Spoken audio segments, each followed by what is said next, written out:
Okay, this is problem number 2-64. It's on page 78. I'll read it. A half cubic meter rigid tank containing hydrogen at 20 degrees Celsius and 600 kilopascals is connected by a valve to another half cubic meter rigid tank that holds hydrogen at 30 degrees Celsius and 150 kilopascals. Now the valve is opened and the system is allowed to reach thermal equilibrium with the surroundings, which are at 15 degrees Celsius. Determine the final pressure in the tank. Okay, well, let's make a sketch of this. Here's tank A. Connected by a valve to tank B. We make that one larger. I want to ride inside of it.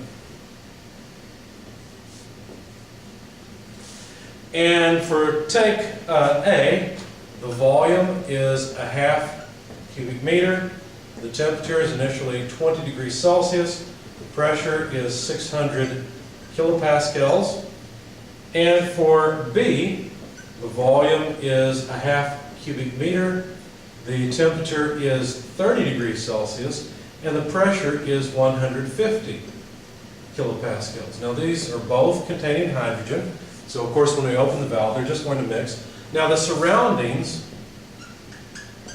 are at 15 degrees Celsius. And we're supposed to find the final pressure. Now a lot of students get confused about this, but hydrogen is just going to behave as an ideal gas. You could look up the critical temperature and critical pressure of hydrogen. You could figure out the compressibility factor. You can find that hydrogen in the both initial and the final states are or is behaving as an ideal gas. So let's skip that part and just realize we can use the ideal gas law at this point. What confuses students is they see two different temperatures, two different pressures, same volume, and they want to shove all of this somehow into one ideal gas law. There's no need to do that.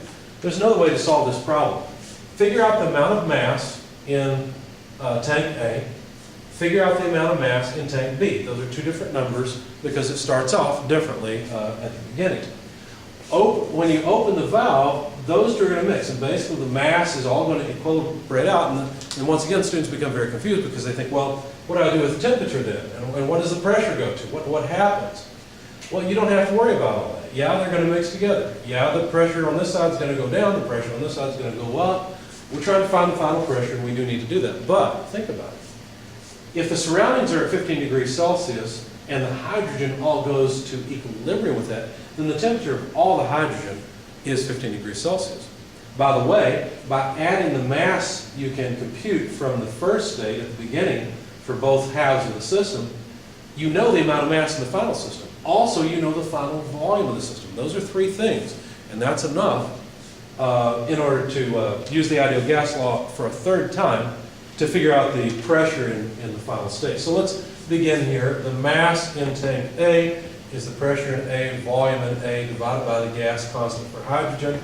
Temperature in A, that's 600 kilopascals, multiplied by a half cubic meter, divided by the gas constant. If you look up the gas constant for hydrogen, it's 4.124 kilojoules per kilogram per Kelvin.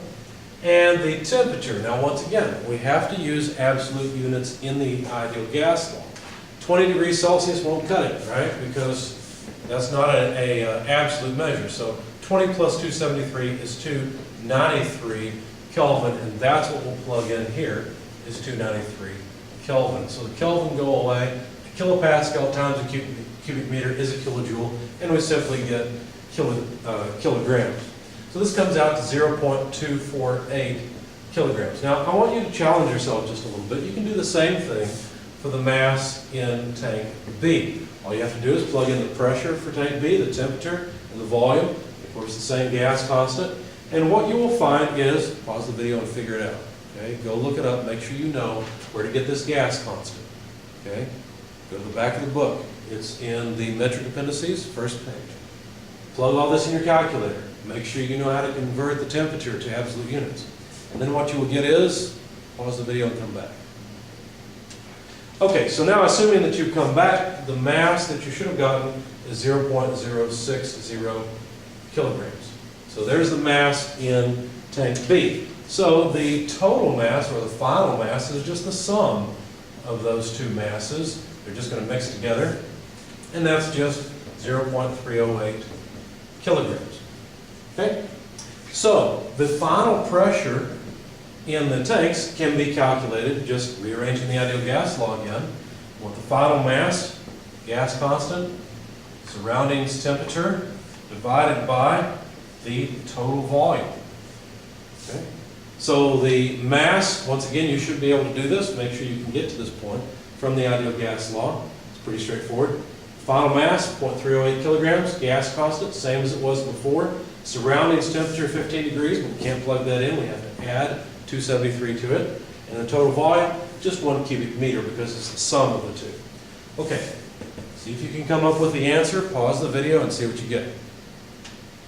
Now, once you unpause the video, this is what you should find. 365.8 kilopascals is the final pressure in the two tanks together, which would just essentially be one tank at this point.